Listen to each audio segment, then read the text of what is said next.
కస్టమర్కి ఇక్కడ కూలింగ్ రావట్లేదు అంటే ఇక్కడ వచ్చి చెక్ చేసాం సార్, ఇక్కడ డబుల్ డోర్ ఫ్రిడ్జ్ కూలింగ్ రావట్లేదు. సో టైమర్ అండ్ బైమీటర్, ఇక్కడ టైమర్ బైమీటర్ ప్రాబ్లం ఉంది. దీంతో పాటు మన కంప్రెషర్ కూడా ప్రాబ్లం ఉందండి. కంప్రెషర్ అండ్ టైమర్ బైమీటర్ రెండు రిప్లేస్మెంట్ చేస్తున్నాము. ఇలాంటి ఆల్ కంపెనీస్ రిఫ్రిజిరేటర్ రిపేర్ చేస్తాము. మా విజిట్ ఛార్జ్ ఓన్లీ 350 రూపీస్ ఉంటుంది. హైదరాబాద్ టు సికింద్రాబాద్ ఆల్ ఇయర్లో మా సర్వీస్ ఉంటుంది. Most of the senior technicians ఉన్నారు.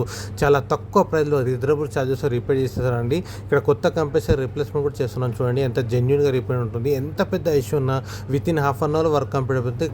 కస్టమర్ ప్లేస్లోనే వర్క్ కంప్లీట్ చేసేసామండి. ఇక్కడ చాలా జెన్యూన్గా రీజనబుల్ ఛార్జెస్ రిపేర్ చేసేసాం. మీ ఫ్రెండ్స్ సర్కిల్ ఎవరు ఉన్నా కూడా వాళ్ళకు కూడా ఈ నెంబర్ షేర్ చేయండి. మీరు కూడా సేవ్ చేసి పెట్టుకోండి. 100% సర్వీస్. Thank you sir.